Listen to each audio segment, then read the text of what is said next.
The film begins by showing several buildings that stand firmly next to one another. One of these buildings can be occupied and has also been converted into a livable apartment. On the same day, a new resident begins to move into the apartment, and his name is Lying. Lying is a doctor who works in the field of physiology, and now he has been assigned a residence on the 25th floor. In fact, the building itself has 40 floors in total, and all the floors are fully occupied by residents. When Lying moves into his new house, the first thing he does on his first day is sunbathe. At this moment, he realizes that right above his apartment, there is an apartment belongs to a woman named Charlotte. Charlotte is a single mother who only lives alone with her son in her apartment, without the presence of father. There is a man standing next to her, his name is Wilder and he lives on the bottom floor of the building. Lying is then told by Charlotte that there are several special facilities for residents on the 20th floor and above, including a gym, spa, swimming pool, supermarket, and a primary school, all of which are located on the 30th floor. Lying ends up spending the rest of his day enjoying the aforementioned amenities, and he seems reluctant to start his next day, which would inevitably require him to get back to work like everyone else. On the next day, when Lying is about to leave for work, he first goes to dispose of his trash down the chute. But it's really annoying for him as he finds out that the apartment prohibits its tenants from disposing large-sized garbage bags. Even so, he disregards the warning and dumps his garbage bag anyways, making one of the janitors, Robert, reprimand him for it. Robert says that Lying had just plugged the garbage chute, and this would become an issue for the rest of the tenants. Later on, Lying now arrives at the physiology school, where he teaches several students how to perform surgery on the human face. But in the middle of the class, one of the students, Monroe, passes out because he cannot handle the sight before him. Monroe. Later in the day, Lying attends a party hosted by Charlotte, and it is at this party that Lying meets Helen, alias Wilder's wife, who is expecting a child. To his surprise, Helen seems fine with how Wilder continuously flirts with Charlotte. Well, in the end Charlotte rejects his advances and is more interested in Lying, who is far younger. Just from this moment we are given the gist of how unusual the tenants of this building are. Moreover, Helen and Charlotte carefreely invite Lying to swim with them. Just as Lying is about to take up the invitation, a man named Simmons comes up to him. The man then asks Lying to come with him because someone apparently wants to see Lying. So he has no choice but to comply with Simmons' request, and follow him to the top floor. The elevator used this time as a private one, signifying that Lying is going to meet with someone important. Well, who would have thought that an immensely vast penthouse would exist on the top floor? It is so huge that he has to walk pretty far before he encounters a man named Royal. On this encounter, Lying is informed that he is in the audience of none other than the architect, who designs this very apartment building. Using his fantasy and imagination, Royal still has 4 more buildings to finish, and when all of them are finished, the whole complex would resemble the shape of a human palm. In other words, all 5 buildings would represent 5 fingers, and a huge lake will be built in the middle. Royal then informs Lying that he has a wife named Anne. Plus, he says that Anne was an uneducated beggar whose life changed, because Royal lusted over her and married her. After further inquiries, it turns out that Lying is not the only tenant who has met Royal. Royal says that only residents of floor 25 and above are allowed to see what he looks like. Tenants who have met him are also given the opportunity to attend one dinner party he hosts for special guests. In the evening, Lying makes time to hook up with Charlotte. But they are interrupted by Toby, Charlotte's son, who suddenly comes running for his mother. Toby has a nanny called Laura, and so far we know that Laura is a tenant from one of the bottom floors who Charlotte hired. Days go by, and we see Lying try to match a color for his bedroom wall to the sky. Lying then goes to the supermarket on the 30th floor to purchase a few things. Not long after, he accidentally comes across a celebrity called Jane. The woman asks Lying if he wants her autograph, but Lying, not recognizing her, disregards the offer and goes straight for the cashier. Meanwhile, the special guests are starting to arrive in the building to attend Royal's party. Due to the immense amount of electrical use in the high-rise, the building's maintenance no longer pays mind to the tenants of the lower floors, who are starting to lose power. Unfortunately for Lying, the party is 18th century themed, causing the guests to make fun of him for not wearing the right attire. To his surprise, Lying recognizes one of the people who makes fun of him. It turns out that the person is Monroe, one of his students who passed out during his class, and he lives in floor 39. Simmons prohibits the use of cheap items such as the cigarettes and drinks Lying purchased at the supermarket. As a result, Lying is then told to leave the party as soon as possible, and is forced to take a broken elevator. The days go by, and the residents of the lower floors are now protesting to Robert due to a 20-hour power outage. The protest is led by Wilder, who has a wife and 2 children. They can no longer take how the building's maintenance keeps neglecting their issues. We return to Lying, who has just arrived at work.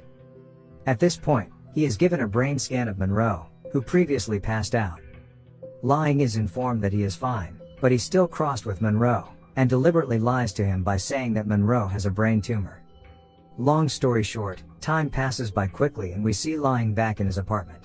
Wilder is now hosting a small party in his apartment where he invites small children, one of them being Toby. During this time, Wilder, who at this point is beyond sick of the tenants of the upper floors, decides to take the kids to the swimming pool on the 30th floor. Well, even though Wilder has no actual right of such amenity, he still insists on getting in. To add, a party hosted by one of the residents of the upper floors is currently taking place at the swimming pool. The social disparity only further motivates Wilder to crash the party. With no regards for what is at stake, Wilder proceeds to wreak havoc with the kids he takes. He also kills a dog he comes across in the pool to express the hatred he has harbored for so long. Now, things have escalated after the electrical power supply in the apartment has proven to be utterly insufficient. In this situation, Royal's presence is desperately needed, but Royal is nowhere to be seen, and all the tenants are now at odds with one another. After the chaos at the swimming pool, tenants of the lower floors are now celebrating their success by throwing another party. In this party, Wilder attempts to seduce Simmons' wife, which ends with Simmons getting beat up by Wilder. Show the lady what you made of.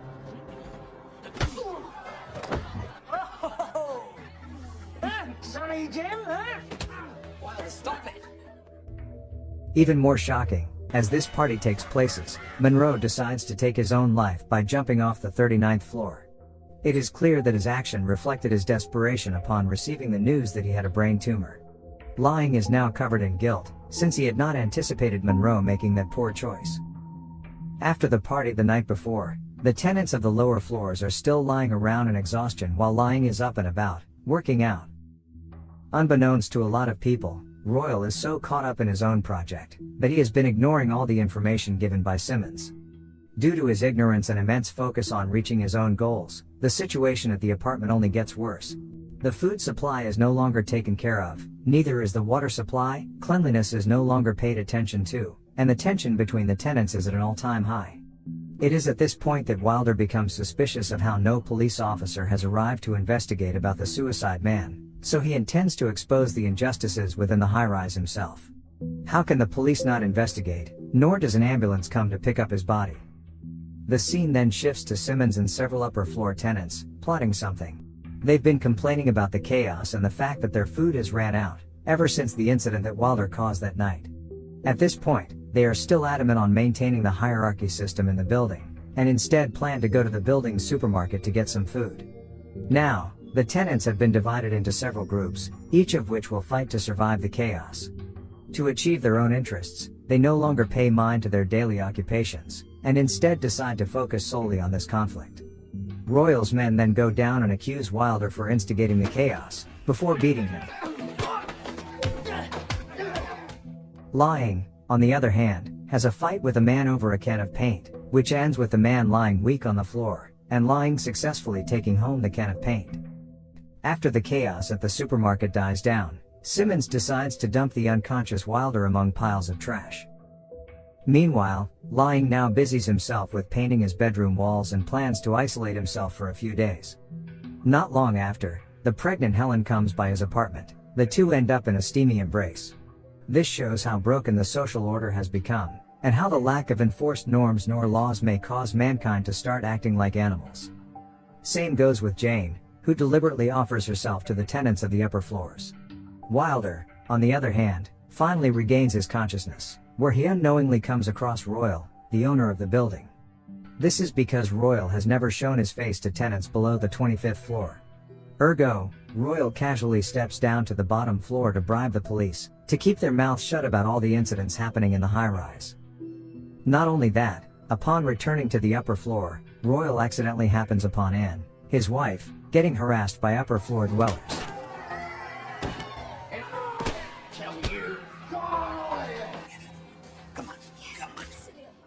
On the other side of the story, Wilder decides to visit the room of one of Royal's servants. He intends to seek some information on the whereabouts of the owner of the building, which ends up with the revelation that Charlotte's son, Toby, is actually Royal's illegitimate child. Lying and Helen, postcoital, are visited by a man called Steele. Steele is attracted to see Helen's presence, and says that men are bartering their wife for food in another floor. Lying then flatly refuses his request by saying that he is not hungry. As time goes, the situation in the apartment keeps getting worse. My name is Wilder begins to threaten Charlotte with the information he knows about her and Royal's son. He then drags Charlotte into a bedroom in order to fulfill his desire. Days go by, the tenants of the upper floors are running out of ideas on how to overcome their hunger. They reach the point of slaughtering Anne's horse, with her consent. Even under such dire conditions, they still opt to stay in the apartment, testament to their immense greed. They instead choose to sacrifice another creature, much like how the tenants of the lower floors no longer care about each other's well-being. They begin to attack the man who was having sex with their friend's wife during the chaos. No amenity means anything anymore when one is deprived of everything. The one party who everyone is supposed to count on merely spends his days, sleeping without a care in the world about his tenants who have paid for their rights to stay. Later in the day, Helen gives birth with the help of several individuals, who still have their heads together. Meanwhile, her husband is still with his plan and seeking for Royal's whereabouts. As it turns out, Lying is invited to a dinner by Royal, accompanied by Charlotte. As we know, the delicious dish served for both of them that night is made out of Anne's horse. At this point, Royal surmises to Lying that the failure of the high-rise may actually be a kind of success, a crucible for change that could lead residents to escape to a new life. After the dinner, Wilder manages to sneak into the top floor. He then spots Royal in the garden, and demands that he confess to orchestrating the chaos and inequality. Wilder accuses him of hiding behind women and children, before shooting him with a gun. However, Wilder is not seen as a hero by the women, and ends up getting killed by them, while Toby watches everything through his kaleidoscope.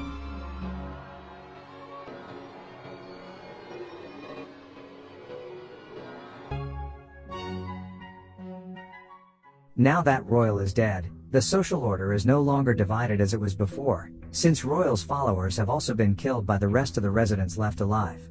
Meanwhile, Anne and the other women are happy to care for Helen's baby. From that day on, Lying plans to build a brand new way of living in the next high-rise, that would definitely be better than what came before. But it is all just a fantasy, for Lying appears to have gone insane, speaking in the third person and talking to the building.